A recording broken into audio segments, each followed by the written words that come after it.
The day I rolled my dad's battered fishing boat into my driveway, I had no idea I'd just lit the fuse on a suburban showdown that would topple a neighborhood tyrant. My name's Nathan Brooks, a 40-year-old coder who'd finally scraped together enough for a modest house in Pine Hollow, a gated community where every hedge was trimmed like it was headed for a photo shoot.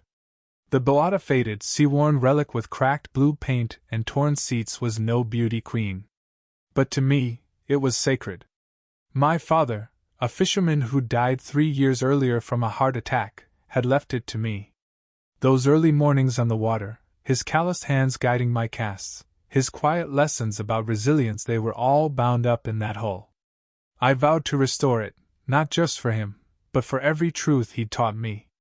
To Pine Hollow's Homeowners Association, though, led by the iron-willed Helen Carver, it was a blight on their manicured paradise.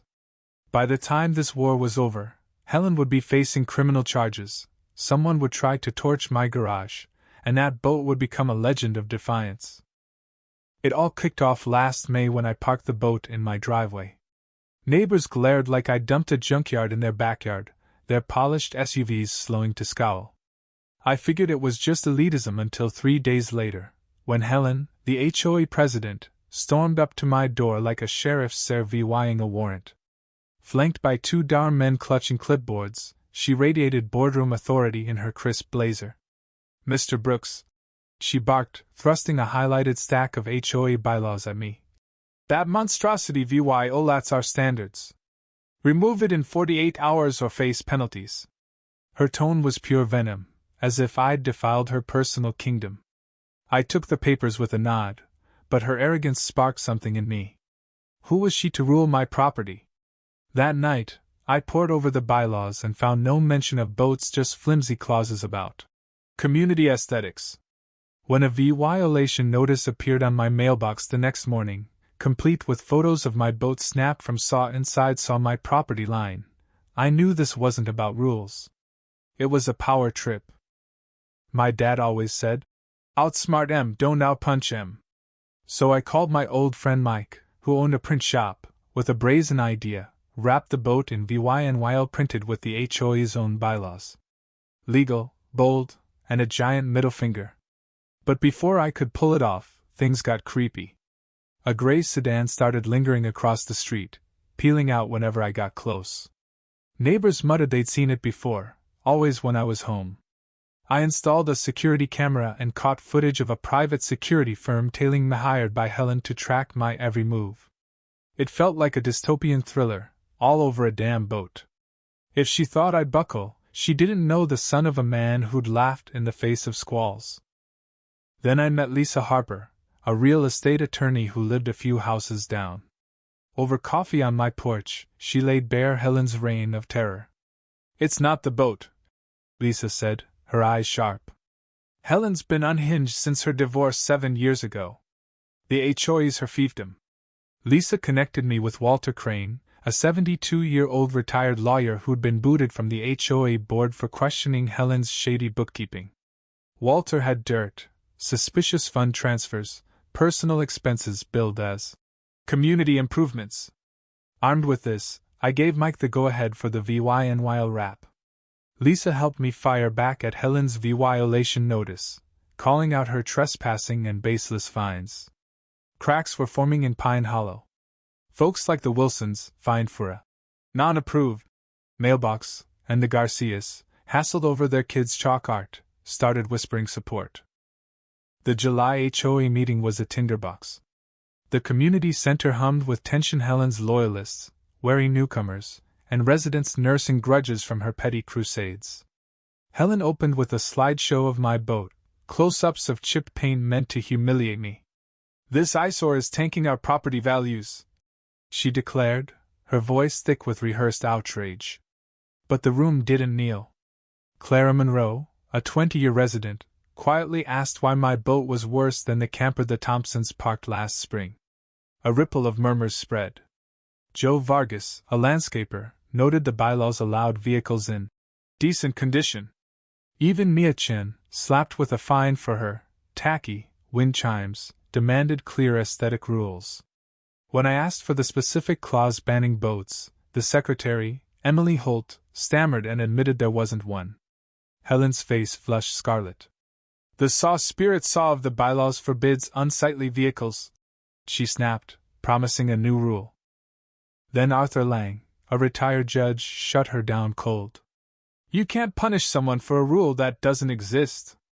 The real explosion came when the VYC president, Greg Walsh, accidentally revealed Helen had hired the security firm to spy on me without board approval. Rachel Kim, a CPA who'd long suspected foul play, pounced. HOA dues paid for stalking? Show us the budget line. The room erupted. Helen's allies fidgeted as she vowed to re-VYEW the issue, but everyone smelled blood. That night, an envelope slid under my door, HOA financial records showing dubious expenses, with a note. Not everyone's with Helen. It was Emily, the secretary, breaking ranks. 3 days later, Mike and I wrapped the boat at dawn. By 8 a.m., it was a masterpiece, every inch plastered with the HOA's bylaws in crisp text, the official logo gleaming on the bow. It looked like a floating legal document, bizarrely official. Neighbors snapped photos, and a local film student, Dylan Rees, asked to document the saga. By 9 a.m., Helen's SUV screeched to a halt. "This is a mockery!" she shrieked, her polish crumbling. I grinned.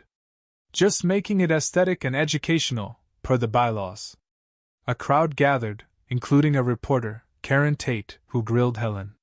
When Helen threatened to sue me for defamation, Lisa stepped in, warning of countersuits for trespassing and fund misuse. Dylan's VY Deo went VY Ral, hitting 2 million VYUs.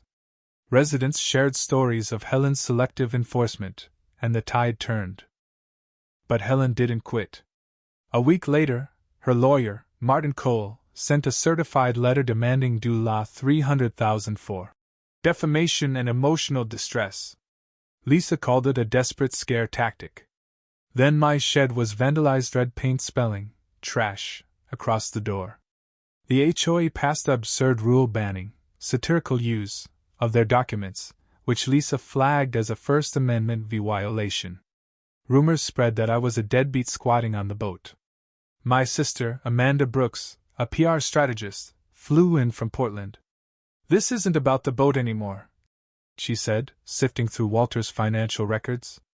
Helen had siphoned $180,000 over 6 years' vacations, jewelry, all disguised as community wellness. Helen's next move was a rogue meeting to vote on suing me with HOA funds. It imploded when her ex-husband, DVYD Carver, stormed in. "I left her because she was stealing," he confessed to a stunned crowd. "I hid it for years, but no more." Amanda, Lisa, and I compiled a dossier, $180,000 misappropriated. The mayor, Thomas Reed, summoned me. I braced for a fight, but he was furious. "This is fraud, Nathan. The DA's getting involved." The final blow came at dawn by the marina. A woman approached Sophie Carver, Helen's daughter. I expected a threat. Instead, she handed me a USB drive.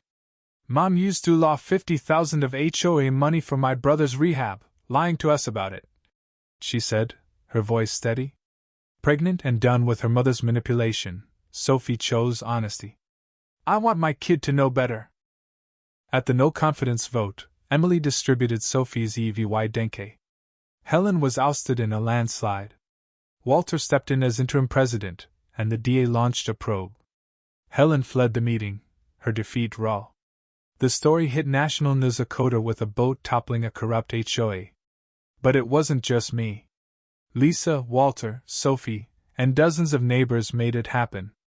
A year later, in summer 2025, I'm fishing on the restored boat with Lisa, now my partner, and new friends.